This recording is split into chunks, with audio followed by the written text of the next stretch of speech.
আসসালামু আলাইকুম। 50 বছরের মহিলা ডিভোর্স চায় কেন? এক নারী বয়স 50 ছুঁই হঠাৎ করে জানিয়ে দিলেন তিনি আর সংসার করতে চান না। তিনি চুপচাপ নিজের মতো বাঁচতে চান, সব সম্পর্ক থেকে নিঃশর্ত মুক্তি চান। কিন্তু বিপরীতে তার স্বামী তার কিছুতে বিচ্ছেদ মেনে নিতে পারছে না। তার যুক্তি, মেয়ে বড় হয়েছে, সংসার অনেকটাই গুছিয়েছেন, এখন সময় শুধু দুজন মিলে একসাথে কাটানো। তবুও অনুপমা মানে সেই নারী তার নিজের মতো করে বাঁচতে চাওয়ার সিদ্ধান্তে অটল। শঙ্খনীল আর অনুপমা এই দম্পতির গল্প অনেকেই জানে। সমাজে তারা সুখী দম্পতির উদাহরণ হিসেবে পরিচিত। 25 বছরের সংসার, একটি মেয়ে, সব মিলিয়ে বাহিরের চোখে নিখুঁত পরিবার। অথচ আজ অনুপমা দাঁড়িয়েছেন বিচ্ছেদের জন্য কোর্টের রায় চেয়ে। বিচারক প্রশ্ন করলেন, আপনার স্বামী কি অন্য কোনো সম্পর্কে জড়িত? অনুপমার হাসি মিশ্রিত উত্তর, আজও ওর জীবনে আমি ছাড়া কেউ নেই, আমি ওর সবচেয়ে প্রিয়।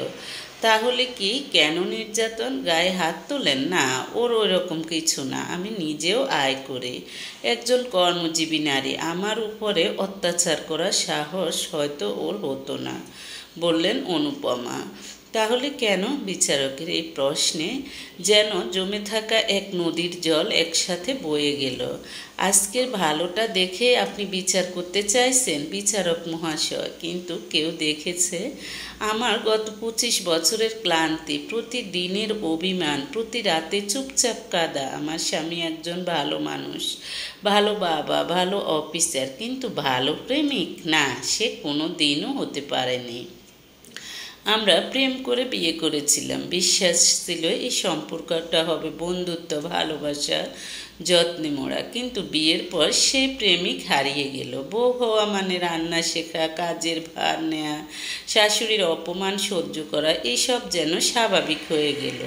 আমি তখনও আয় করতাম, তবু সংসারের প্রতিটি দায়িত্ব নিজের কাঁধে তুলে নিয়েছিলাম এই আশায় প্রেম ফিরে পাবো। কিন্তু তেমন কিছুই হলো না। শাশুড়ির গঞ্জনা, শারীরিক কষ্ট, অফিস আর ঘরের চাপ, সব কিছুর মাঝেও আমি চাইতাম আমার স্বামী একটিবার পাশে এসে বলুক, চলো আজ দুজন মিলে কাজ করি। কিন্তু সে চুপচাপ থেকেছে। সন্তান হওয়ার পর শরীরে কিছু বদল এলো, চোখের ঘুমের অভাবে কালি, গায়ে ক্লান্তি। তখন আমি বুঝলাম তার দৃষ্টিতে আমি কেমন যেন অচেনা। অফিসের চটকাদার সহকর্মী তার কাছে হয়ে উঠল বেশি গুরুত্বপূর্ণ। আমি শুধু এক সংসার সামলানো মানুষ, প্রেমিকা নই। একবার নয়, বহুবার বলেছি আমি আবার প্রেম পেতে চাই তোমার প্রেমিকা হিসেবে। সে শুনেনি, আমি তবুও থেকেছি, কারণ মেয়েটির মুখের দিকে তাকিয়ে বাবার স্নেহ থেকে তাকে বঞ্চিত করতে চাইনি। কিন্তু আমার স্বামী, সে কি একবারও আমার অভিমান বুঝতে চেয়েছে? সে আমাকে দিয়েছে সবচেয়ে ভালো বউয়ের খেতাব, বন্ধুদের সামনে আমার সহ্য শক্তির প্রশংসা করেছে, কিন্তু নিজের ভালোবাসাটা কোনোদিন তুলে দেয়নি। আমি তাকে পাশে পাইনি, কোনোদিন একটিবার জিজ্ঞেস করেনি তুমি কেমন আছো। সে নিজের মতো জীবনের স্বাদ নিয়েছে, বন্ধুদের সাথে ঘোরা, রাত জেগে আড্ডা, নিজের সময়কে নিজের মতো করে কাটানো। কিন্তু আমার সময়, আমি 25 বছর সংসার করেছি, 23 বছর মায়ের দায়িত্ব পালন করেছি, নিজের জীবনকে পুড়িয়ে দিয়েছি যেন, বিনিময়ে আমি পেয়েছি শূন্যতা। তবে আজ আর না, আজ আমি শুধু একজন বউ হয়ে বাঁচতে চাই না, আমি স্বাধীন মানুষ হয়ে বাঁচতে চাই। আমি সকালে সূর্য দেখার সময় চাই, রাতে ডায়েরির পাতা নিজের অনুভব দেখার সময় চাই। আমি চাই না ভোরে উঠে কারোর জন্য চা বানাতে গিয়ে আমার ঘুম কেটে যাক। আমি একটু সুখ চাই নিজের মতো করে, একটু শান্তি চাই যেটা কাউকে বোঝাতে হয় না, একটু ভালোবাসা চাই নিজের জন্য। বেশি কিছু চেয়েছি কি আমি? নারী হয়ে জন্মেছি বলে সারা জীবন দিয়ে যাব, আর কিছুই ফিরবে না? মনুষ্য জন্ম পেয়েছি বলেই কি এই পৃথিবীর স্বাদ নিতে চাই? তাই আমি নিজেকে মুক্ত করতে চাই সম্পর্কের মেকি দায় থেকে নয়, জীবনের প্রতি নতুন ভালোবাসার খোঁজে। অনুপমার কথা শুনে পুরো আদালত স্তব্ধ।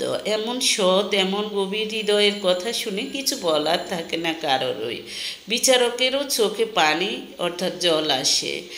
এই দাবি কি অনুপমার একার, নাকি এই গল্পটা পৃথিবীর অনেক অনুপমার কারও জানা নেই?